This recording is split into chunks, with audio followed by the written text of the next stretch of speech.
Welcome back, Ways and Weavers, to the channel that Doge, but today I'm doing another video on Doodle Hex. If you don't know what that is, then I highly recommend you go back and watch my first video on it. It was a while ago, nearly 2 years now. I was supposed to make a 3-part series on it, and I made 2 parts, and then I kinda just didn't make the 3rd part. There's a reason for that. A lot of it is just because I recorded the 3rd part and I realised the way it came out was really boring, so I wanted to redo it and try and do it in a more entertaining way. And yeah, it was one of those things that just kept getting pushed back until I forgot about it. Either way, I really wanted to deliver on that long-awaited 3rd part, and so I recorded the voiceover for that 3rd part at this point. Obviously, I still need to edit it though, so it's not coming straight away. What is coming straight away is this video. Now, I just want to say, if you really care a whole lot about, I guess, the storytelling of these videos, then fair warning, because this is a tier list video which is going to rank every character in the game, that's going to include the one character that I left you on a bit of a cliffhanger on for the end of episode 2. So if you don't already know who the last unlockable character in this game is, who takes an extremely long time to unlock, and you want to keep it a secret for the 3rd video when I do the big reveal, then maybe skip this video. But I imagine most of you probably don't care that much or already know. So here we go. Yep, Hyperion himself, of course, is the final unlockable character in the game. So, and if you don't have context on this, again, videos in the past you can go back and look at. My previous 2 videos, obviously the first video was mostly introducing you to the game and the characters and how it works, and my second video was mostly talking about the final boss of the game, Hyperion. And just to quickly catch you up, yes, Hyperion is such an enormous part of the game and is so, ludicrously difficult compared to the rest of it, that an enormous amount of the game centers just around Hyperion. He's that difficult. However, that means if I'm going to do a character tier list for Doodle Hex, things get a bit messy. I actually think there's 2 completely different tier lists you could make when you make a tier list for Doodle Hex. Because you see, the problem is that if I'm going to try and rank the effectiveness of every character, this is a single-player game. Well, technically it has multiplayer, but we're talking about DS multiplayer, so effectively a single-player game. Because of the fact that this game is in fact single-player, that also means that, well, really, if the only thing that's extremely difficult to do in single-player is beat Hyperion, making a tier list for which characters in this game are the best is basically just making a which characters are good against Hyperion tier list. Or I could go the completely different way. I could make this tier list assuming that this game got online multiplayer and maybe came out on phones or whatever, or PC, and now everyone could play it properly and we could have humans versus humans. And I think there's value to that, because then you actually have to consider all matchups instead of just considering one matchup for every character in the game, which is obviously a little bit dumb. But there's also the problem of, obviously, none of us know what that looks like. None of us know how the game would change being able to play against human opponents. We could speculate, but we don't know. And I still think there's value in doing that second type of tier list, and I might do that down the line, but as a result, for now, I'm going to keep things simple. I'm going to make this a tier list that solely talks about how good your character is versus Hyperion. And again, I literally can boil an entire tier list of how good everyone in this game is down to just their matchup against Hyperion, because again, for the vast majority of characters, the Djinn maybe being the only exception, nothing you do in the game is going to be as hard as beating Hyperion, not even close. So with that said, I want to go in order here from top to bottom. And I'm going to start with a bit of a secret, I guess. A bit of a... If you're stuck on Hyperion and you just want to beat him with anyone, who's the character you got to break out to make him an absolute joke? And you might think I'm lying, if you haven't seen my previous videos before, if you don't remember, because, I mean, this character seems so ludicrously difficult to beat with just about every character in the game, that it would seem insane to suggest that there even is a single character who is capable of making Hyperion look like a joke. But there is. In fact, there is a single character in this game who is so stupid busted against Hyperion that they are the only character in the game who is capable of literally going a whole duel against Hyperion, taking 0 damage without even using their super shield. I'm not even joking. And that one single character is Faye. Faye makes Hyperion a joke.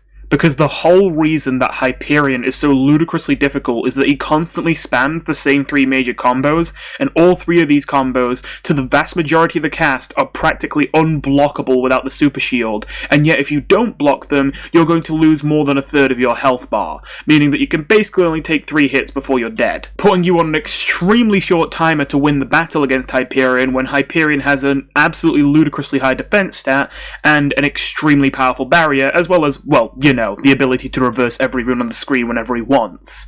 As a result, yeah, that's why Hyperion's typically such an unfair, one-sided, ludicrously difficult boss fight, is the fact that you can't play slow because you're always going to lose in the long run because he has so many huge, devastating, unblockable attacks, but also you can't play fast because if you play fast he just reverses your huge attacks back into your face and kills you with your own runes. Not to mention that Hyperion already also has enough tools to stall without needing to stoop to that level. As a result, the whole reason why Faye makes Hyperion a joke is she breaks the whole point of the fight. The whole point of the fight is you're supposed to be stuck on a timer where you're going to lose in like a minute if you can't kill him lightning fast. But to kill him, you have to play into every single trick in his book, and then if he pulls any of them out, you might be screwed. And Faye just gets to break all those rules by being the only character in the game with such ludicrous defensive power thanks to Petalfall that she literally can, yes, no-hit an entire fight against Hyperion without even using the super shield once. In fairness, you'll barely get to damage Hyperion if you spend this much mana using Barrier and Petalfall, but that's the thing. You only have to do literally 1 damage to Hyperion to win when the timer runs out if you can go an entire fight taking 0 damage yourself. So yeah, that's why Faye's up here. Faye actually has a really hard time actually killing Hyperion, but as I say, you don't actually have to kill him. You just have to do enough damage to get his health below maximum, and then keep your health at maximum all game, and then just wait out the timer. So, technically speaking, that kind of makes Faye the best character in the whole game. This is what I mean by, like, this tier list gets really weird when you realise that single player, really Hyperion is all that matters. Because not that Faye's a weak character, she's probably in, like, the top 5 or so, but she doesn't seem like best character in the game. There's definitely some characters in the game that I feel like if we were considering all matchups would be much stronger than Faye. But that's the thing, in single player the only matchup that matters is Hyperion, so it causes weird situations like this. So yes, Faye is the only character that can make Hyperion consistently easy to beat. So that brings us to the next tier down. What are the characters that make Hyperion super easy, but they're inconsistent? Well, those would be Ms. Madrugada and Rainbow. So these 2 characters, especially Madrugada, these are ordered by the way, so Madrugada is better than Rainbow. Both can make Hyperion an absolute joke with minimal effort. The problem is that both of these characters do it by playing extremely aggressive, and so just about anything they do to Hyperion can be reversed onto them and can destroy them for, you know, trying to go for anything. However, there is some level of randomness as to when Hyperion decides to use what tricks. As a result, there isn't really a strategy to consistently beat Hyperion with certainty with these characters, which means that I don't think they're as good as Faye. That being said, if you just keep trying with these characters and just keep throwing stuff at Hyperion, it's not going to take long for you to eventually get a run where you just get to destroy him. I mean, again, you saw it in the Hyperion video if you saw it before. Madrugada literally has a combo that can 0 to death Hyperion within about 10 seconds. If Hyperion doesn't reverse it. He'll usually reverse it though, and then you're going to 0 to death yourself. Rainbow's a little bit more consistent than Madrugada, of course because she has the Giant Blessing and Auto Shield Blessing, but it's still sort of the same idea where generally you're either going for huge green rune combos that are giga greedy and just hope they don't blow up in your face, or you're going for spamming perfect runes at Hyperion. Either way, whatever you're doing to Hyperion is something that he could just reverse on you and it could go real bad for you. And you don't really have a way to play around that, but I mean, you are just generally an extremely strong character as Rainbow, so like, it's not like it's hopeless for you. Just kind of keep trying, he can't reverse everything, and eventually something's gonna stick. Which brings us to the B tier, and in a weird way, you could make arguments that the B tier character is actually better than the A tier characters, depending on what you prefer. But essentially, I'm going to value the ability to beat the boss easily over consistency. I would usually go the opposite way, but I do realize for most of you, you just want to beat Hyperion for the first time, so it doesn't matter that much to you if it takes a few tries for you to get your lucky run. At the end of the day, what you want to know is, okay, who do I pick if I want to beat Hyperion? And at the end of the day, while I personally prefer to pick more consistent characters because I've already beaten him before multiple times, times, obviously, if you haven't beaten him before, you don't mind picking a bit of a luck-based character, well, not luck-based as a whole as a character, but obviously in this matchup, you don't mind having to play a bit of a luck-based matchup if it means that your chances of beating him get better. Anyway, with all that said, the tough but consistent characters in B tier, first up is definitely Samdi. I would say that Samdi, this might sound weirdly specific, but I liked playing Samdi specifically against Hyperion, because I think that Samdi has the most quote-unquote fair matchup against Hyperion. Thanks to the blessing he has, which makes his shield regenerate super fast, he can actually block most of Hyperion's combos without having to use the super shield while taking minimal damage. Combine that with how I discovered in my rune tier list video on runes ages ago that his curse that does damage over time in total does like, what was it, almost as much damage as the giant green rune if it goes unblocked, even though it's just like a normal curse. So like, that curse is really good, man. That's a devastating curse. Combine that with his lifesteal also being really powerful, and really the only reason why Samdi doesn't stomp Hyperion is because his only form of mana gain is the blessing that gives him mana for dealing damage, and that is quite awkward and difficult to get the ball rolling with against Hyperion, especially when it's so hard to even make Hyperion take damage in the first place. As a result, a lot of the time as Samdi, you're playing at the same tempo as Hyperion, but you have far more defensive tools, so you have a much longer timer than most characters before you die. You will still die if you try and play the long game, you're not as broken as Faye is, but at the end of the day, you have a lot more tools to actually kill him in that time. As a result, generally, if you feel like you need some practice on getting better at fighting Hyperion, I think that Samdi's a really good pick. He doesn't win off of luck or bullshit, he wins if he plays well. But also he doesn't get access to any tricks that the top 3 characters on this list have that could trivialize the fight in the right circumstances. He always has to play the fight fair and win honestly. And next up is Nadia. Nadia's a weird one. I still think Nadia as a character is really weird and messy. But yeah, I wish I could be more interesting here, but Nadia's fight against Hyperion is pretty simple. You just spam the blessing that gives you faster mana regen, and you spam perfect curses. That's about it. You kill him slowly with the damage over time curse, just like you do with Samdi. It's not as good on Nadia, but it's still a pretty strong curse. And you might be thinking, wait, doesn't that make the fight super easy if the way you beat Hyperion with Nadia is just spam perfect curses? And it's kind of like yes and no. Yeah, it's a lot easier than a lot of the other characters, but no, because you gotta remember that Hyperion's still gotta reverse those curses, so you often do have to deal with the consequences of your own curses being blown back up in your face. It's just that because this is such a consistent strategy where you don't tend to go for huge combos, which if they're destroyed, your whole game plan's ruined, instead you're just spamming perfect runes, of course. Yes, you're gonna get hurt when your own curses get reversed on you, but you're not gonna be, like, out of the game, you know? You're just gonna be set back. So yeah, the tough part of the Nadia versus Hyperion matchup is mostly just dealing with whatever gets blown back in your face, but generally, yeah, it's a pretty simple matchup where so long as you play it slow and patient, you win in the long run. Also, it's not the hardest thing in the world, but it is still a skill. You have to learn how to ration your super shield very effectively to be able to last that long, so that you get the most defensive value out of it as possible. You really don't want to be panicky and spamming the super shield, you want to be saving it for the most valuable combos to super shield. Which brings us to the C tier, the volatile characters. Now, I'm going to get one out of the way very, very quickly that's very, very weird. I'm going to put Strat here, but I admit I do it kind of begrudgingly. Strat is an extremely weird one. For the longest time, I thought that Strat was one of the weakest characters in the game against Hyperion, and he kind of is, except I might have found a combo you can do right at the start of the game that deletes 2/3 of Hyperion's health bar, refills your entire mana bar, and hits him with the slowdown curse so that he's gimped, like, for the rest of the game. So you can almost always kill him off of that. Making Strat genuinely one of the better characters in the game against Hyperion, and this combo, while extremely greedy, is 100% consistent. I've tested it. He never uses the reversal blessing, he always tries to use his super shield, and if you just use the speed up blessing at the right timing, you can always get past his super shield before he can get it up in time, and you can force him to waste his super shield, lose 2/3 of his health, get a full mana refill, and hit him with any curse in the world you want.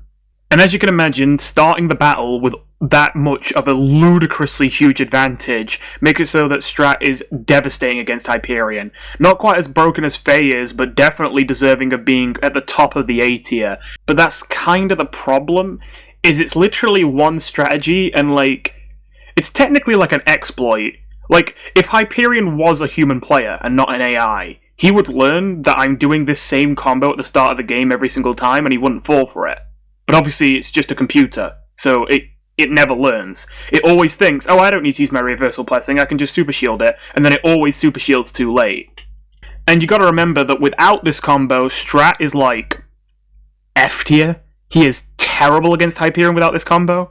And by the way, I'm not saying what this combo is, because I'll probably tell you in a future video anyway. And besides, you know what, hey, if you figure it out yourself, be my guest. But yeah, I must admit, this is a little bit of a cop-out, but I'm just going to put him in Volatile, because even though in reality, I think if you always do this combo perfectly, he's more like A or B, like, it's just so weird, like, placing a character that high on the list because of one combo when otherwise they're literally garbage, you know?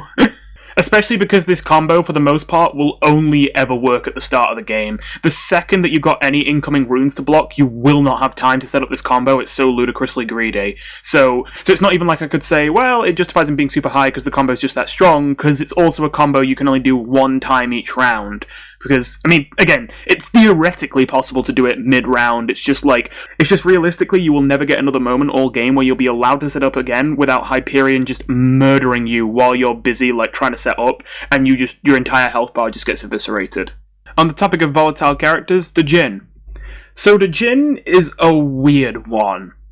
The Jhin, in theory, should make Hyperion super easy. Because all you really gotta do is spam red runes at him, and you should win in the long run. And you also want to use your blessing that gives you super fast shield, just like Samdi has, and that will give you really good defensive tools that allows you to save your super shields for the curses. And yeah, generally, you just have a really strong kit against Hyperion with the Jhin. And he should be like B or A. The only problem is, he's the Jhin, you know, his whole gimmick is that he hits like a truck. And so that means that when things get reversed on you, things get real bad real fast. And he has the same problem Samdi does again, where he relies on dealing damage to get mana when it's hard to even deal damage to Hyperion in the first place. As a result, the Jhin is a very volatile matchup, because at the end of the day, one reversal can end your entire game with the Jhin, and with the Jhin there's not even much counterplay, because it's not like you could just not cast runes at him, you know? I don't know, there's some characters at least where you can make it so you don't give him a good reversal until a certain timing. And you can do that a little bit with the Jhin, but honestly, like, the Jhin doesn't really give you many options to play around reversal. Like, it really does feel like the Jhin Hyperion matchup is you're supposed to be favored, but reversal exists, like Perilous Portal, and you have no counterplay for it. So you just kind of are at the whim. You're at the whim of that one spell. If he casts it at the worst possible time, you'll lose, and there's kind of nothing you could do about it. But if he doesn't, generally you've got a very good kit for taking down Hyperion. So it's a bit of a weird one. I also think Lepang is in a similar boat. I don't know, Lepang's a weird one. I keep changing my mind on Lepang. I'm gonna stick with Volatile for Lepang just because, like... Because the fact my opinion keeps changing, that kind of indicates it's probably a volatile matchup. I used to think that Lepang was really good against Hyperion, but I don't know, the more I've tried to play him against Hyperion, the more it feels like a lot of the matchup is kind of luck. I mean, your best strategy as Lepang often is spamming perfect Dragon Eggs at Hyperion. But the problem with that is kind of obvious. It falls into the same trap the Jhin does, where it makes you super vulnerable to reversals. In fact, it makes you even more vulnerable to reversals than the Jhin, because with the Jhin, at least, it only goes round the track once when you cast your huge reds, whereas the Dragon Eggs go round the track twice, which gives Hyperion 2 opportunities to reverse them. As well as that, the way that Lepang gains mana is by blocking things, and you might be wondering, well, what's the problem with that? I thought the bad one was by dealing damage. Well, don't get me wrong, it's better to gain mana by blocking things than by dealing damage, but it's not a lot better. You see, it would be really good if he had, like, the blessing that makes his shield regenerate faster as well, but he doesn't. He doesn't really have any way to enhance his shield. He has barely any defensive abilities, in fact.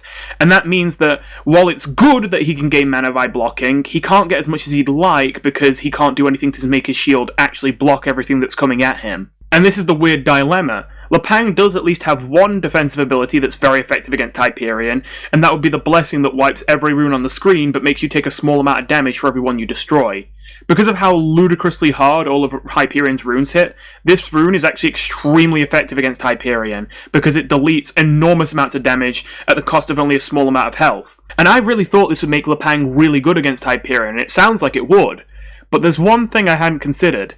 If Lepang's main source of mana generation is blocking things, and you just wiped all the runes on the screen that you could have blocked, and you spent mana to do it as well, where are you getting your mana from? And the answer is, nowhere. In fact, to make things worse, by removing all of Hyperion's runes off the screen, you've now made it that anything you cast, Hyperion can just reverse back into you for free because he hasn't even cast anything on his side. He wouldn't even have a cost to it. So Lepang is a weird one. He's a very strong character overall, but in reality he's terribly equipped to fight Hyperion. The only thing he has that's good against Hyperion is that ultimate sacrifice blessing, but using it also plays into getting reversaled and cripples your mana gain. So yeah, no matter what you do with Lepang, you kinda screw yourself. He still makes it to C tier because at the end of the day, if Hyperion just doesn't use reversal at a smart time or whatever, you can really build a lot of momentum off of that and push the game advantage really hard and win the game off of it, because Lepang in general is still a really strong character. It's just specifically against Hyperion, he's not very well equipped. And lastly, for the volatile tier, we have Caleb. Caleb is a weird one. Caleb's growing on me a little bit. I used to think that Caleb was a pretty bad character, but once I realised that the blessing that halves the cost of your next spell, which to be fair, multiple people learn, but still, once I realised that that blessing is quite possibly the single most broken rune in the entire game if you could just draw fast, it made me look at Caleb in a different way. And sure enough, if you can draw really fast, then Caleb is capable of constructing the most ludicrously devastating and overpowered combos you can possibly imagine. Oh, you might be laughing now, but just wait until you see 2 gigantic green runes get comboed with 3 medium-sized green runes, get comboed with 4 small-sized green runes, all sent at your shield at increased speed thanks to his speed boost blessing, and suddenly, literally your entire health bar gets eviscerated within the space of 2 seconds. Of course, this doesn't instantly make Caleb broken because of the fact that this combo is so counterable, but at the end of the day, it's still a combo that can 0 to death people. It's very greedy, it's very counterable, but it is a button that if you get to hit it, it's just, oh, I win. Combine that with a character that also has a screen wipe, and hang on a minute, Caleb's starting to look pretty good. I used to think the screen wipe was kind of overrated, but I think a lot of that was because I never really liked playing Caleb much, so I didn't spend a lot of time playing Caleb with his full kit. And if I remember right, one of the last runes he learns is his speed boost. And I think his speed boost really glues the whole kit together, because that allows you to speed things into your opponent's face, so that all the things you need to hit manage to hit before you decide to wipe the screen. You can essentially use the speed boost blessing both for its intended purpose of making combos more deadly, but also for the purpose of being able to clear your side of the board before you go for a screen wipe. And once you get really fast at drawing the mana discount blessing, using it in combination with speed boosts, screen wipes, and the giant green rune, you can absolutely outpace your opponent in every aspect of the game. So I'm really selling you on Caleb right here, but as you can imagine, he still has problems against Hyperion. Having to spam screen wipe all the time is basically your only defensive tool, and that obviously makes it really hard to ever make unoffensive play against Hyperion. But it's counterplay at the very least. And those aforementioned super greedy combos are basically the only thing you have to kill Hyperion with, and as I mentioned, they're very greedy and very counterable. But they will kill super fast if they ever manage to get in. So I think all this is a very strong argument for why Caleb should be in the volatile tier. Moving on to the D tier, we have the characters who have an uphill battle against Hyperion, but you know what? They can win. First up is Gizmo. You know, I actually expected Gizmo to be lower on this list in the past, but in recent years I started to realise Gizmo is at least a little bit more consistent than I thought. He's still generally a little bit lacking. He doesn't hit very hard, so it takes a very long time for him to kill Hyperion, and that's supposed to be compensated for by his defensive tools, but really he doesn't have a whole lot. Mostly just his weak barrier blessing. I mean, auto shield is cool and all, it's convenient, but it doesn't actually make you have a stronger shield. And gaining mana for blocking, again, is helpful and convenient, but once again, doesn't actually help you stay alive. Funnily enough though, the real thing that glues this character together and gives him a chance against Hyperion, although it's still difficult, is his blessing that speeds up his pet's recharge, as it actually makes it viable to use your pet to get perfect curses, and it also lets you get your super shield more often, which is of course invaluable against Hyperion. As a result, I would say that Gizmo actually eventually gets pretty consistent at beating Hyperion, but you do have to play him basically near perfectly. And I guess the main problem here is just you need to be doing enough damage with this character to kill Hyperion before he kills you. And it's just really difficult playing aggressive Gizmo when he's so clearly meant to be a defensive character. Not to mention, while the pet speed blessing does make him a lot better with casting perfect curses and such, of course, It would be a lot better if you just had the perfect blessing. You know, that way you wouldn't have to draw an extremely hard to draw shape, and you wouldn't also have to wait for the whole pet system and blah blah blah. You could just draw the blessing and then get the perfect curse. It's a lot easier that way. But at the end of the day, Gizmo works. It's just going to be quite the uphill battle. Next up is Carbuncle. Part of me wants to put Carbuncle in Volatile, and he kind of is, but Carbuncle's a weird one. Again, it's not that he is a weak character. I mean, he's probably the weakest of the teachers. He's more of a middling character, but he's pretty bad against Hyperion. Once again, he relies a lot on landing curses, which Hyperion can easily deal with. He can get quite devastating with that blessing that turns all of his small runes into medium-sized runes, so that he can absolutely pepper the screen with medium-sized red runes for a really cheap price, and especially combine it with the mana discount blessing, which he also has, and if you can draw fast, you can do some really good damage with him. The problem is that the second you cast that blessing, Hyperion is usually going to instantly reverse it all back on your face, and you can't really do anything about that. The main thing that Carbuncle can do that can make Hyperion a joke is land his Portal Curse. Especially with the reversals going off constantly, there's so many ways in which using Carbuncle's Portal Curse can just completely destroy a Hyperion if you land it at the perfect place and time.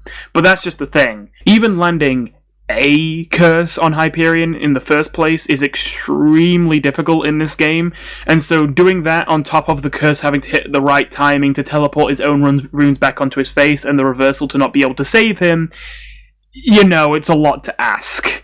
It's one of those things where it happens, but it doesn't happen very often, and when you don't get that, man, it is real tough to win the fight as just Carbuncle with just the normal kind of tricks he has up his sleeves, without doing some absolute, bullshit, teleporting his own insta-kill attack onto his own face kind of shenanigans. Still, you do have a very powerful shield as Carbuncle, so you do have quite a lot of time to make something happen in the fight. But yeah, trying to actually kill Hyperion with Carbuncle without getting lucky is very, very tough. Next we have Under-Equipped, and there's only one character going in this tier, and that's Princess Tiffany. So Princess Tiffany does have the shield regen blessing, which is really good against Hyperion, and in fact she even has a cheaper and quicker to draw version, which generally is more effective. This makes Princess Tiffany not the worst against Hyperion, but still not very good, for the very simple reason of, once again, how does she ever kill Hyperion?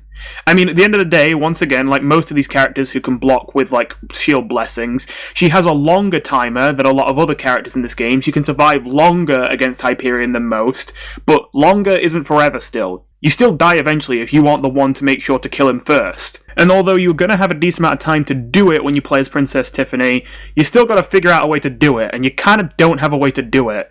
In fact, one of the most devastating blows is once you realise that not even turning Hyperion into a frog helps. His runes are just so naturally huge that he actually forces you to hold block basically the whole time he's a frog, and he still does significant damage to you just by spamming small greens at you. That's how ludicrously jacked and overpowered Hyperion is. Once you also take into account the fact that Spending Spree is quite possibly the single worst rune in the entire game, you start to realise, despite the fact that your character technically has a lot of curses, they don't really have a lot of curses that actually do anything here. So genuinely, when playing Princess Tiffany, your best course of action a lot of the time is just to spam reds and hope you win.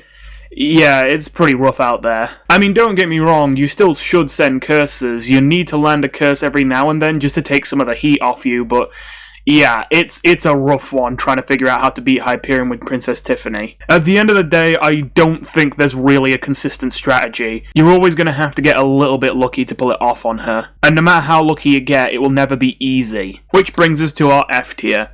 The hard-countered character. Cassie. Now, despite this, I want to gush a little bit about this matchup. You see, I've played this game way too much, as you know. And over time, Cassie's kind of become my favourite character, because since I keep playing this game over and over, and I kind of want more to do in the game, even though I've already done everything, it means that I kind of start to appreciate the most ludicrously difficult parts of the game.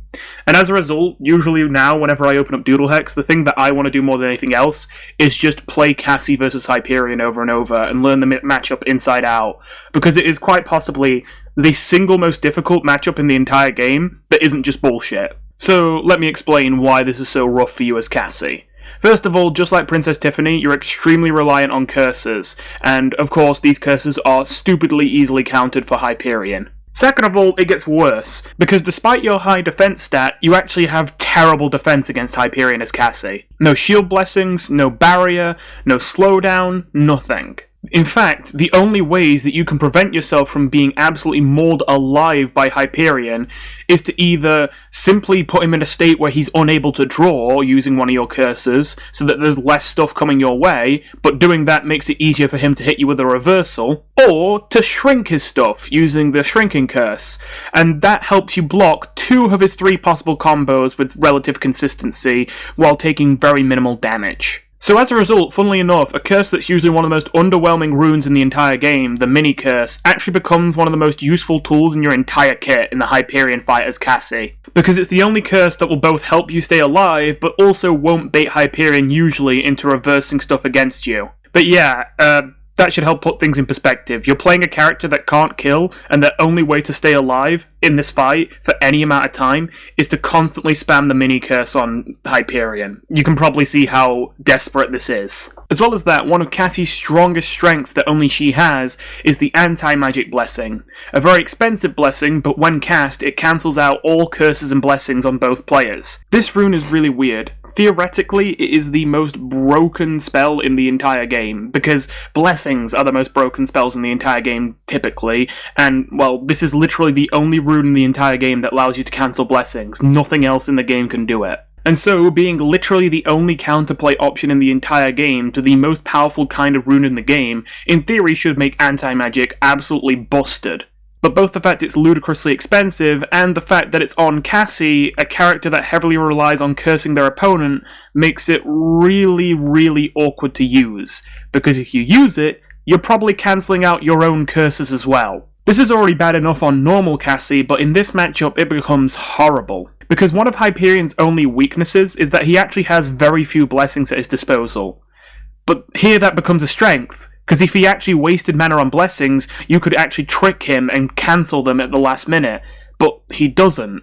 In fact, the only blessing he constantly uses is Perilous Portal, the one that reflects the direction of all runes on the screen. But for some reason, Perilous Portal is the only blessing in the game that anti-magic can't cancel. Yeah, they just decided to not let that one be cancelable. That was cool. As a result, anti-magic does not have any realistic or easy uses. There's 2 things you can use anti-magic for, but they are both extremely time independent and extremely risky to go for. One is, if you listen out for the perfect blessing that Hyperion wants to use before casting his giant red curse, you can actually use anti-magic to cancel the perfect blessing, and the computer Hyperion is not programmed to be able to react to this, so he'll simply cast a non-perfect blockable red rune curse, and not cast any green to help break your shield beforehand, meaning the next time he casts one of those huge combos, you can just hold shield without using the super shield and block it all. The other use is that when Hyperion is so confident that he doesn't care about what's coming at him, that he can just put up his barrier and not even shield because his barrier is that strong, at the last second you can use anti-magic to completely insta-kill his barrier. Oh, and also, not to mention, remember that anti-magic basically costs all your mana, so you're never just drawing anti-magic at the perfect timing. You have to cast the mana discount spell, then cast 2 other spells, otherwise you're going to lose the other 2 discounts because anti-magic cancels your own discount, and then cast anti-magic at the perfect timing if you want to get the maximum value out of this combo. So while this is possible, you can see how it's ludicrously difficult to the point of not really being practical for most players. So obviously, I'm acknowledging this matchup is garbage for you. That's why it's an F tier. But well, I also said that I kind of think this matchup is great because it's ludicrously difficult, but it's not bullshit. And I do mean that. This matchup has luck involved, but not a whole lot. There is a way that you can semi-consistently beat Hyperion over and over with Cassie if you learn how to play it perfectly. But I'm telling you, as far as I've played, I genuinely think it might be the single most difficult thing you could achieve in this game. Of course, there's a lot more to it than this, because you got to learn to react to literally every different thing that could happen on the fly, but the general idea is the way you win this matchup is you combo light and you combo all the time non-stop with curses. Doodle Hex is generally a game that favours aggression over defensive play. If you play overly defensive, you're going to be stuck holding shield for an extremely long time and never get a chance to regenerate your mana. And it's a bit of a catch-22, because the more you shield, the less mana you have to attack, the less mana you have to attack, the less the enemy shields, the more attacks they get to send at you, the more attacks they get to send at you, the more you're forced to shield. So, holding shield too much leads to you being put in situations where you can't do anything but shield, and things get progressively worse until your shield doesn't work anymore and you die. This matchup is a great example of that. The secret here is not to constantly panic about the unblockable, unpreventable incoming damage coming right at you as Cassie. Obviously shield when it's smart, but overall you should be way more focused on your offensive capabilities. That's the only thing you really have control of anyway. You want to be spamming curse combos at Hyperion so fast that quite literally you're going to be juggling multiple combos at once, simultaneously. You're going to have to learn how to draw that mana discount blessing extremely fast every single time you're going to cast anything that costs more than a medium green. And you're going to have to learn how it feels to play, basically anticipating two different alternate realities at all times, where what do you do if they reverse and what do you do if they don't. But the way you can win on Cassie, if you play it goddamn perfect, is you can simply send so many curses at Hyperion's face that he cannot possibly super shield them all. He can't do anything about them all, and even his barrier, well, barrier doesn't prevent curses, it only prevents direct damage. Eventually, this can lead to effectively stun-locking Hyperion with multiple curses, and that stun lock then gives you a window to absolutely overwhelming before he gets a chance to fight back. And while this does make you vulnerable to reversals, there is counterplay. A lot of your combos won't work in reverse, which means that they'll be blockable when he reverses them on you, but they won't be blockable when you cast them at him. Some of these curses even could be far more devastating to him than they are to you. If you get very used to drawing upside down, funnily enough, the curse that flips your screen is actually pretty good in this fight, unbelievably. Yeah, this curse usually sucks, but specifically in the Hyperion fight, it's pretty good. It's extremely cheap, it's big, so it gets through shields easily, and what it does to a computer player, since they're not a human, is it massively increases the delay before they're allowed to draw a rune, and that's obviously simulating the draw time. However, a human can learn to draw fast with an upside-down screen, so that when their screen gets flipped because it got reversed on them, it doesn't hurt them that bad. Not to mention, if you do get hit with a lot of your own curses to the point at which you're really being crippled, you can always just use anti-magic to save yourself. Sorry, I just had to gush about this matchup a bit, because I've played it like 5 million times in the past year. It is winnable, and it is relatively consistent, but damn is it an uphill battle, and I kind of love it for that fact. Now you might be wondering, hey, you haven't ranked Hyperion. Where does Hyperion rank on this list? I don't know, he needs his own tier. He's like,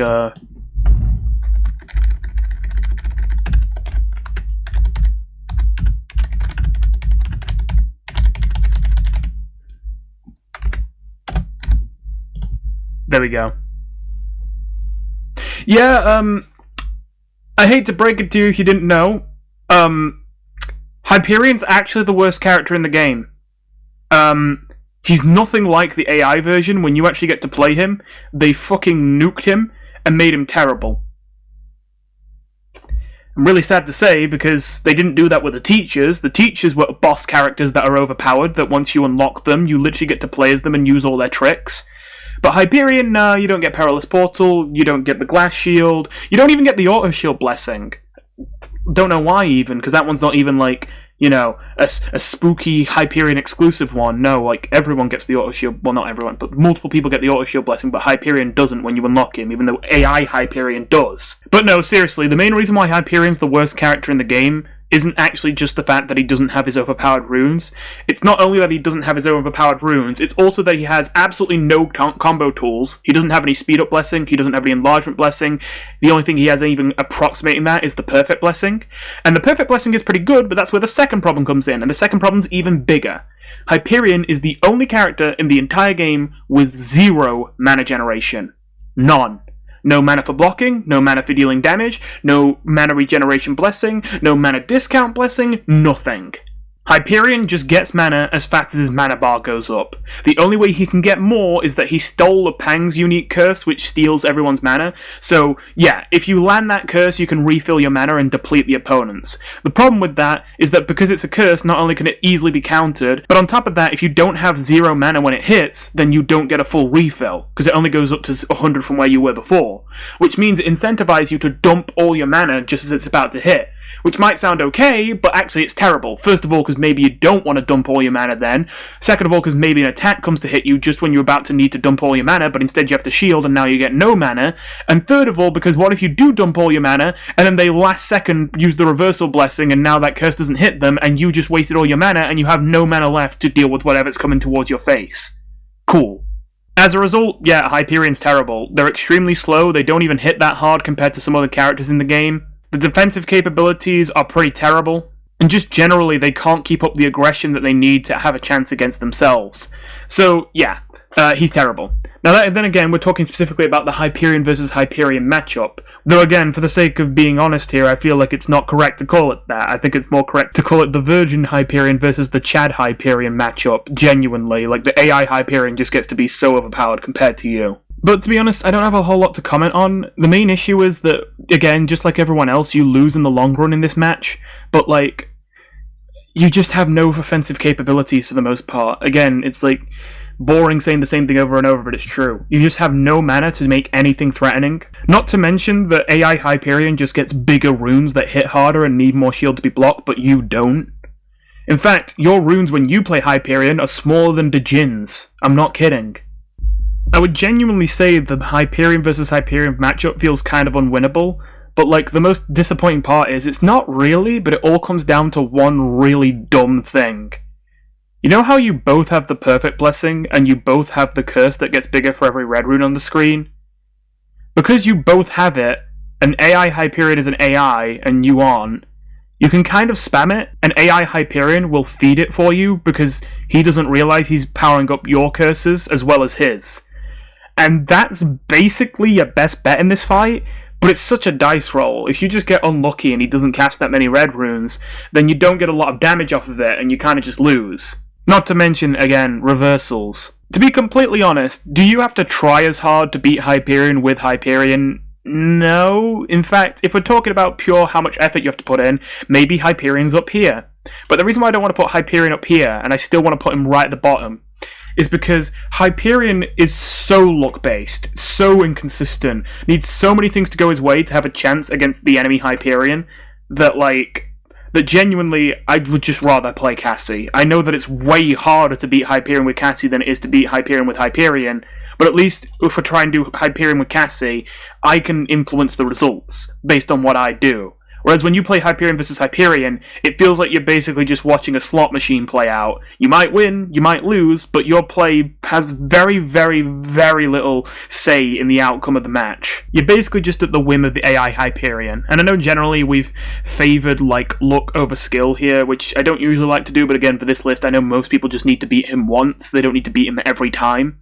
But I don't know, for Hyperion specifically, it's so luck-based, and there's such little like player input that actually matters, that I think it makes him deserve his own tier below F. With all that said, thank you for watching, and I'll see you in the next one. And whenever I make part 3 of the Doodle Hex Retrospective, I'll get on it soon. Bye.